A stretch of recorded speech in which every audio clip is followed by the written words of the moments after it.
Hello வணக்கம். இப்போ வந்து இந்த பதிவு எதுக்குன்னா, இப்போ வந்து தக்லை படத்தை பார்த்துட்டு இந்த கமல், மணிரத்னத்துக்கு வயசாயிருச்சாம். ஒழுங்காகவே சினிமா பண்ண தெரியல அப்படின்னு சொல்லிட்டு சில தற்கூரி நாய்ங்க சுற்றிக்கிட்டு இருக்குது. சரியா?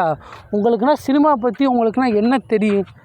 நீங்கன்னா ஏதாவது ஷூட்டிங் பண்ணியிருப்பீங்களா? சும்மா வீட்டில் உட்காந்துக்கிட்டு வேலை வெட்டி இல்லாமல் உட்காந்து ஒரு யூடியூப்பை ஆரம்பிச்சுக்கிட்டு அதில் ஒரு வீடியோவை போட்டு 5 நிமிஷம் வீடியோ போட்டு சும்மா தையத்தக்கான்னு குதிச்சுக்கிட்டு இருக்கிற நாய்ங்க உங்களுக்குலாம் சினிமா பற்றி என்னடா தெரியும்? அவன் ஒவ்வொரு நாளும் ஒவ்வொரு சீனு ஷூட் பண்ணும்போது அவன் அதுக்கு லொக்கேஷன் பார்த்து ஒரு டேரக்டர் லொக்கேஷன் பார்த்து 2 வருஷம் 3 வருஷமாக இந்த சீனுக்கு இந்த லொக்கேஷன் தான் கரெக்டாக வரும் ஸ்கிரிப்ட் எழுதி அவன் எவ்வளோ கஷ்டப்பட்டு அவன் இது பண்ணி ஒவ்வொரு நாளைக்கும் அவன் பண்ணுற சீனை வந்து ஷூட்டிங் எடுத்து காப்பி போட்டு அது ஃபிலிம் போட்டு அதுக்கப்புறம் ரஷ் போட்டு பார்த்து ஒவ்வொரு நாளும் இந்த சீன் நல்லாயிருக்கு என்னென்னு ரஷ் போட்டு பார்த்து அப்புறம் டேரக்ஷனாக முடிஞ்சதுக்கப்புறம் எடிட்டிங் பண்ணி அப்புறம் வந்து இது ஃபுல்லாகவே இது டப்பிங் பண்ணி அவங்க எவ்வளோ கஷ்டப்பட்டு இது பண்ணிருக்காங்க.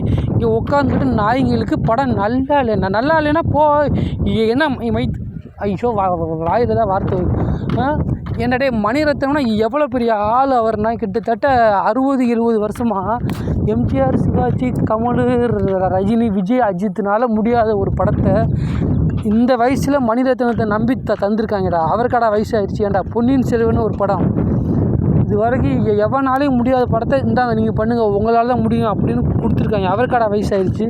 ஏன்டா கமலை பற்றினா பேசுறதுக்குன்னா உங்களுக்கு யோக்கியமே இல்லைடா.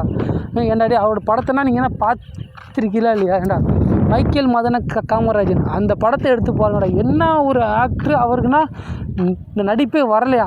ஆமாம் நீங்கள் போய் நடிப்பு சொல்லித்தாங்களே விளக்கணைகளா? வீட்டில் உட்காந்துக்கிட்டு ஒரு யூடியூப் சேனல் ஓப்பன் பண்ணி வச்சுக்கிட்டு இந்த நாய்க பண்ணுற வேலை. ஏன்டாடி உங்களுக்குன்னா என்ன தெரியும்? உங்களுக்குண்ணா படம் நல்லா இல்லையா? இவங்க போய்ட்டு தேட்டரில் போய்ட்டு திரும்ப போய்ட்டு எங்கள் டிக்கெட் காசு தாங்கன்னு கேட்பாங்களா? அவங்களும் உடனே இந்தாங்க சார் வச்சுக்கோங்கன்னு தந்துடுவாங்க. செருப்பை கலட்டி அடித்து வாயில் 4 அப்பி அனுப்புவாங்க நாய்களா.